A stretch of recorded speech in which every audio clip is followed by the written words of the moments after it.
দেশীয় জাত, আধুনিক প্রযুক্তি, প্রাণী সম্পদ হবে উন্নতি।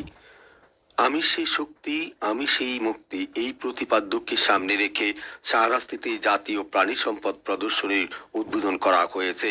২৬ নভেম্বর বুধবার সকাল ১১টায় পৌর শহর মেহের কালীবাড়ি মাঠে উপজেলা প্রশাসন, প্রাণী সম্পদ দপ্তর ও ভেটেরিনারি হাসপাতালের আয়োজনে সপ্তাহব্যাপী জাতীয় প্রাণী সম্পদ সপ্তাহ ২০২৫-এর শুভ উদ্বোধন করেন উপজেলা নির্বাহী কর্মকর্তা নাজিয়া হোসেন।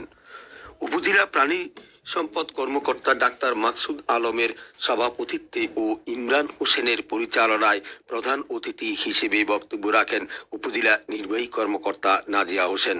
তিনি তার বক্তব্যে বলেন, বর্তমান সরকার প্রাণী সম্পদ ও কৃষির উন্নয়নে ব্যাপক কর্মসূচি বাস্তবায়ন করেছেন।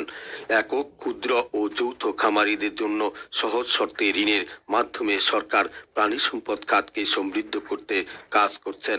জাতীয় অর্থনীতি থেকে শুরু করে আমাদের পুষ্টির চাহিদা এই প্রাণী সম্পদ থেকেই আসে। আমরা আশা করছি আগামীর উন্নত বাংলাদেশ বিনির্মাণে এই খাত গুরুত্বপূর্ণ ভূমিকা পালন করবে। বিশেষ অতিথি হিসেবে বক্তব্য রাখেন উপজেলা সহকারী কমিশনার হিল্লোল চাকমা, মডেল থানার officer incharge Mohammad Abul Bashar PPM bar, সাবেক প্রাণী সম্পদ কর্মকর্তা ডাক্তার দুলাল চন্দ্র ঘোষ। স্বাগত বক্তব্য রাখেন ডাক্তার কাজী নাজমুস সাকিব, উপজেলা আইসিটি অফিসার মোহাম্মদ শাহজাহান, যুব উন্নয়ন কর্মকর্তা মোহাম্মদ শামসুল আমিন, মহিলা বিষয়ক কর্মকর্তা আমেনা বেগম। খামারিদের পক্ষে বক্তব্য রাখেন মোহাম্মদ ইয়াসউদ্দিন।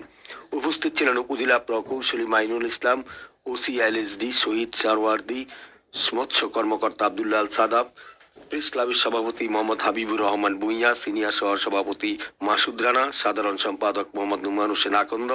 মেলায় প্রাণী সম্পদ সেবা নিশ্চিতে ২৮টি স্টলের মাধ্যমে বিভিন্ন খামারি সহ বিভিন্ন সেবা কোথায় কিভাবে পাওয়া যাবে সেই বিষয়ে ধারণা প্রদান করা হয়। অনুষ্ঠানের ৪ ক্যাটাগরিতে ১২ জন খামারিকে পুরস্কার বিতরণ করা হয়। অনুষ্ঠানের শুরুতেই কোরআন তেলাওয়াত করেন হাফিজ মাওলানা মোহাম্মদ মিজানুর রহমান, গীতা থেকে পাঠ করেন মানিক চন্দ্র মজুমদার।